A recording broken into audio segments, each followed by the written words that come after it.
this is a frontal. This is the asymmetry of the eyebrow is not because the procerus here, it's because the front has muscle. So if you see, this is the muscle here. What we want to do, this is being pulled up. So we'll just block this here a little bit, just 1 unit here. We're not going to take this up here because it's already up. We're going to skip these 2 points. We're not going to inject. Just here and here 2 points. Here, this is for raising the brow, tail of the brow. Tail of the brow here. You can see here along the lateral rim of the orbit, these are to block the crow's feet. 1, 2, 3, 4. The key is to make sure you inject in this direction, okay? Or you can come around here and inject in that direction. But make sure that you have the orbital rim as a guide. This is for the masseter muscles, as you can see here. We put one here, one there, one here, one here. It's pretty massive, so we need to put at least 16 units per side. I would prefer to actually do about 16 or so, 16 or 20. This is for the depressor oris anguli on both sides. Make sure you're grabbing that and don't go close to here because the orbicularis oris is here. If you inject close to here, you'll get a drooping at the lip. Very, very important that you pay attention to what you're doing. You just don't keep your eyes and keep injecting, then you run into trouble. So just to recap, raise your brow vertical. The reason why this is happening is because of, you see here, this is the basically the procerus, okay? I'm sorry, the corrugators. And so this is not as a result of the corrugator, or just to make sure, we'll probably just make it a little bit less hyperactive. Just go a little bit higher and just block them there instead of blocking them here, okay? So that is basically the long and the short of it. Vertical parat, see the way it is twisting it here? So the most of the hyperanimation is these 2 muscles here. So in between I go in and I just put in, that's it. Just that much is required.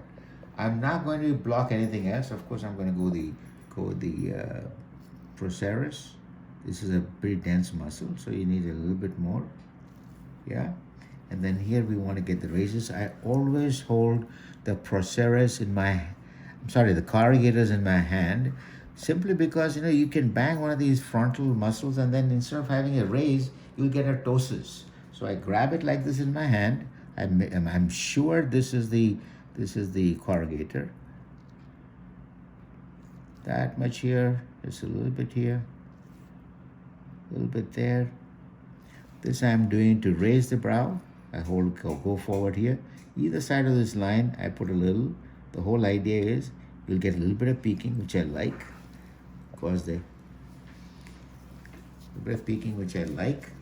Then I like something by the tail. Here's the tail of the brow.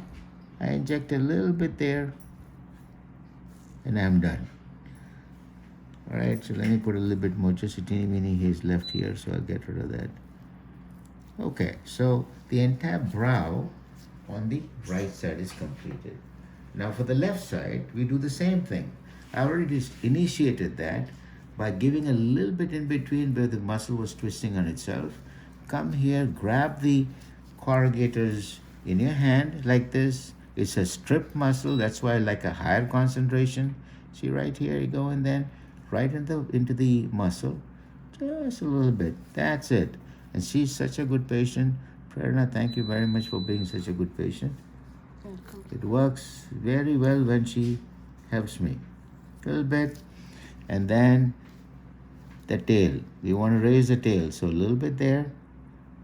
That's it. We're all done here. Now let's start with the crow's feet. So we come here and take a look at the crow's feet here. Load up a little bit on me. Yes, sir. Here. See, these are the crow's feet, and she's got it going all the way there. We cannot go all the way there because it'll start affecting the closure of the lid. So we'll go around here and stop short here. The beginning, crow's feet are here, a little bit tapered off there. So the way to go about doing it, relax kara to me. What they do is just go here, make sure your fingers at the lateral orbit, just a teeny bit here. a teeny bit there, and a teeny bit here, and a teeny bit there. And you want to give small doses of it because you can always come back and do something. Always better to inject less than more because, as you know, you cannot reverse Botox, the effect of Botox. So better you go easy, start with small doses. You can have the patient come back next week and top it off if it's required. So that's basically the pearls of wisdom.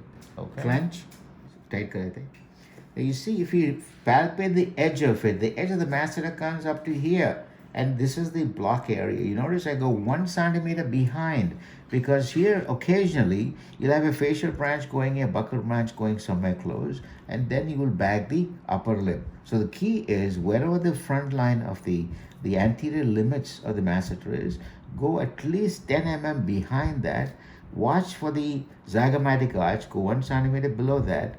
Inferior border of the mandible, go 1 centimeter or so above it, because as you know, if you kind of track down there, and you must hold the muscle in your hand, otherwise it'll trickle down. You know, the whole thing about wanting to inject till you hit the bone, that's very wrong with, you know, botulism toxin. You should just inject into the meat of the muscle. For example, I'll hold it like this, and it goes. Take a nice deep breath in. That's it. Another one here, third one there, fourth one here, fifth one there, and I may have given a little bit less here, so I'll give a little bit more there. So that is basically 5 points. You can put 4 points if you want. I like to do 1, 2, 3, 4, and 5. So what are the pearls when it comes to taking care of a hyperkinetic or a hyperactive masseter muscle? Is basically inferior border, lower landmark, anterior border of the masseter, the anterior limits. Posterior limits is basically the angle of the mandible and the ascending part of the back of the mandible. And here is the zygomatic arch. You go about 10 millimeters below it. So this is this box. Then I divide it. 1, 2, 3, 4, and 5. That's it. And very important when you do the botulism toxin that the patient does not lie down, because if it takes a fascial plane and keeps rolling downward with gravity, you're going to bang some of the mimetic muscles of the face, and it's going to look really asymmetric, and the patient and you are going to have a tough time the next, God knows, 3 months, 4 months. So better you avoid it. All right, great. This is referred to as a popcorn chin. Okay, you see, these are hyperkinetic areas that bring about this popcorn look or a pitted look in the chin. So now you can relax, and just go in there and put 2 units there. Take a nice deep breath. 2 units, 2 units, and 2 units. That's it. So that's the management of the popcorn chin. Okay. Now, when giving the D, or rather blocking the DOAs or depressor oris anguli, the 2 key things you got to keep in mind is 1, what is the extent of your orbicularis oris muscle? It's a round muscle, just like the eye, oris oculi, orbicularis oculi and orbicularis oris. So if it's like this, if you go and inject anywhere in this danger area, you're going to bag the oris, and that part of the lip will come down.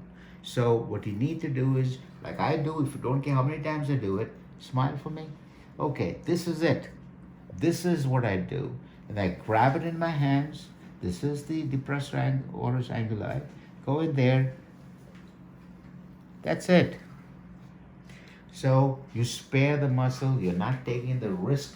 The patient should always be protected. Okay, you're better off going a little bit lower than going a little bit higher. So go in there into the meat of the muscle. That's it. Done.